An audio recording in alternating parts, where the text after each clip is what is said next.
That morning, everyone heard the bell, except one boy. In a building full of voices, he felt like a shadow no one could see. Ethan Carter was 16.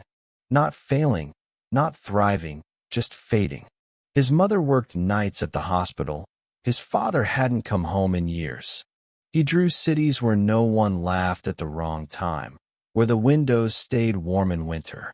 He wasn't angry, not at first, just tired of walking through hallways where no one met his eyes.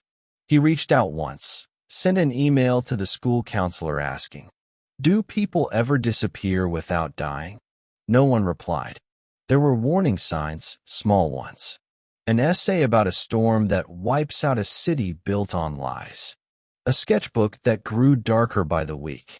A message in the night asking a question no one answered. Each one was a door. Each one stayed closed. At home, there was another mistake adults make too often. Something dangerous left within easy reach. 3 days before it happened, Ethan gave a class presentation. Halfway through, he stumbled over his words. Someone laughed. Then another. By the end, the whole room was giggling. Someone filmed it, and that night, the clip went around the school.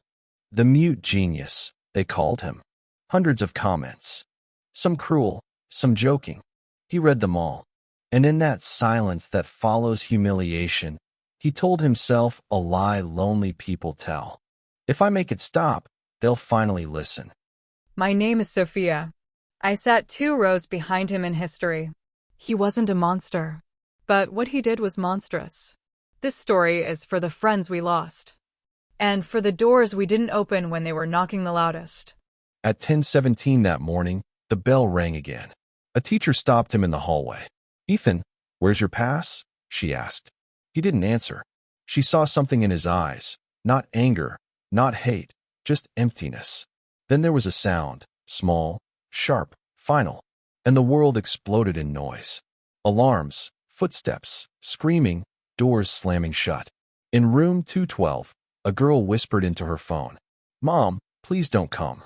In the gym, the coach locked 20 students inside a storage room and kept counting like numbers could protect them. I was in the cafeteria. Someone pulled the fire alarm, thinking it was another drill. I texted my best friend 2 words. Stay low. She never answered.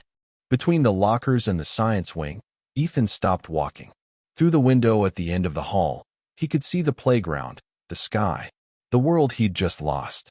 A teacher's voice came through the door. "Ethan, please. Put it down." He lowered the gun and sat on the floor, knees to his chest like a child who'd broken something too big to fix. When the officers found him, he was whispering to himself, "I didn't mean to. I just wanted them to listen." By then, 2 students were gone, 4 were wounded, and an entire town had a before and an after. I still have the message I sent that morning. I still wait for the 3 dots that will never appear. People ask, how didn't you see it coming? I did. We all did. Little things. We just looked away. Mr. Dawson, our history teacher, started something called listening circles. Once a week, we talk. Adults don't lecture, they listen. Ethan's mother volunteers on weekends now, telling parents to lock away what should never be easy to reach. We don't tell the story to explain the unforgivable. We tell it to remind ourselves that empathy delayed is empathy denied, and doors don't open by themselves. For the friends we lost. For the ones still here. Listen sooner. Don't forget to like, subscribe, and hit the bell icon so you never miss our next episode. In memory of those affected by school violence. If you or someone you know needs help, speak to a trusted adult or local mental health resource.